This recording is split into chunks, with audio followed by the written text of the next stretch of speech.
गोटे गाँव रे गोटे चकुलिया पंडा थिला। चकुलिया पंडा आउ तार माँ ए हेला तांको परिवार। से गाँव रु गाँ भिक मागे आउ ता माँ पर घरे दुख धंदा करी चलती। दिने चकुलिया पंडा को केही भिक देले नहीं। भेंडा टोकाटे किछि काम धंदा न करी भिक मागुथिबारु समस्ते ताकू मारी गोड़ेइले। शेषरे चकुलिया पंडा भिक न पाई मन दुखरे आसी गोटे पोखरी कूल बसिला। ता कर्म को निंदा कला। तार भोकरे पेट जलुथाए। पोखरी मुंदे पानी पीवा को भाविला। काचकेन्दु परी पानी पोखरी रे पैसाटिए पकई देले तला पर्यंत भी चकचक ही दिशिब। एमिति काचकेन्दु परी पोखरीर पानी पोखरी को आसिला। आंजुलाए पानी पिउथाए कहूथाए भात खाओ। पुणी आंजुलाए पानी पिउथाए कहूथाए डाली खाओ। पुणी आंजुलाए पानी पिउथाए कहूथाए महुर खाओ, साकर खाओ, पलौ खाओ, कानिका खाओ, मिठा खाओ, पिठा खाओ, खटा खाओ, सरपुली खाओ, खीरी खाओ, पुरी खाओ। एमिति नाना प्रकार कही पानी मुंदे मुंदे पिउथाए। सेई पोखरी रे रहुथिले गंगा माता। गंगा माता ता कथा सुनी परिले। भाविले दरिद्र ब्राह्मण भिक्षुक जहा सब कहूछि से सब ता जीवन काल रे देखिनी। चाखिबा कथा तो दूर। गंगा माता ता भोक न सही पारी से कहिथिबा खाद्य को सबु गोटे माटी हांडी रे भरी ता पाखक पठेई देले। पानी रे माटी हांडीटी भासी भासी आसी चकुलिया पंडा पाखरे लागेला। से बड़ उत्साह रे से हांडी रे कोन थियो बोली भाबी धरिला ओ खोली देखिला। से हांडी रे विभिन्न प्रकार सुस्वादु भोजन भरा ही अछि जहाँ से सबु कल्पना करिथिला। से सही क्षणी आनंद रे से सबु खाई चलिला। से जेते खाउथिले भी सते जेमिति से हांडीरु काणी जाए भी सरू नथिला। से जेते खाइले भी आहुरी अनेक बळिला। से ता घर को ता माँ पाई नहीं आसिला। ता माँ भी खाइला। से ता माँ को घटिथिबा सब कथा कहिला। परदिन माँ कहिला तू सेठिकी जा पुणी सेमिति भात खाऊ डाली खाऊ कहबू। चकुलिया पंडा ठीक से ही कला ओ पुणी भासी आसिला सुव्यंजन खाद्यर हांडी। एमिति माँ पुओ दुहें सुस्वादु भोजन कले। माँ की पुओ आउ किछि काम धंदा करे नहीं।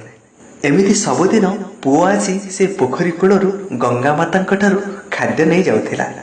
एकदा गंगा माता मनरे भाविले एही चकुलिया पंडार दुख देखि ताकु दया कलारू ए तो सबुदिन काम धंदा न करी सबुबेले मो उपर निर्भर कलाणी। एया भाबी से सेदिन गोटे शिक्षा दवा पाई हांडी भितरे भात डाली बदल रे बहुत प्रकार माड़ भरीदेले। जेमिति बिधा, गोईठा, चापुड़ा, चिमुड़ा, रामपुड़ा, कामुड़ा, आंचुड़ा इत्यादि इत्यादि।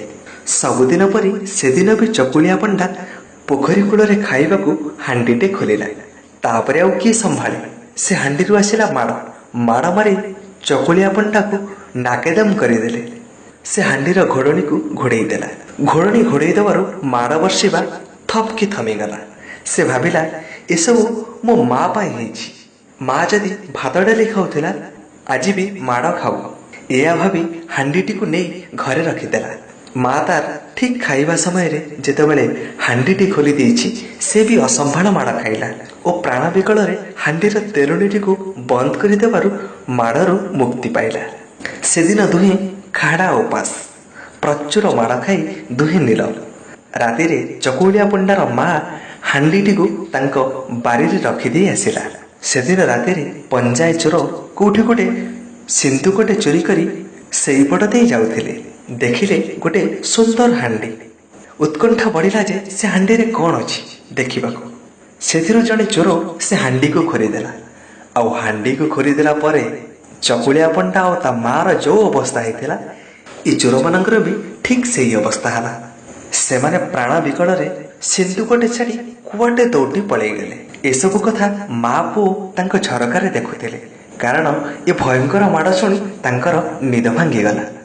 से आसी से सिंधुकटे खोली देखन्ते सिंधुकटे सुना रूपारे भर्ती।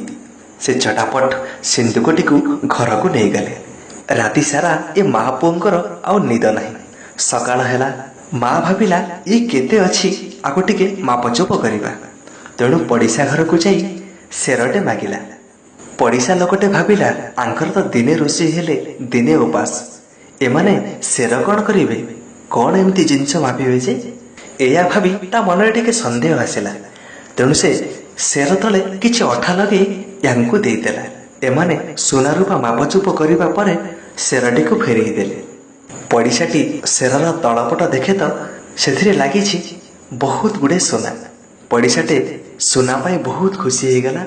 ଚକୁଳିଆ ପଣ୍ଡା ଆଉ ତାର ମା ପ୍ରଚୁର ଧନରତ୍ନ ସୁନାରୂପା ପାଇଁ ବହୁତ ଧନୀ ହେଇଗଲେ।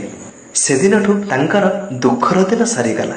ସେମାନେ ଖୁସି ଖୁସି ବଞ୍ଚିଲେ। ମୋ ଗପଟି ଏତିକି, ଫୁଲ ଫୁଟେ କେତକି।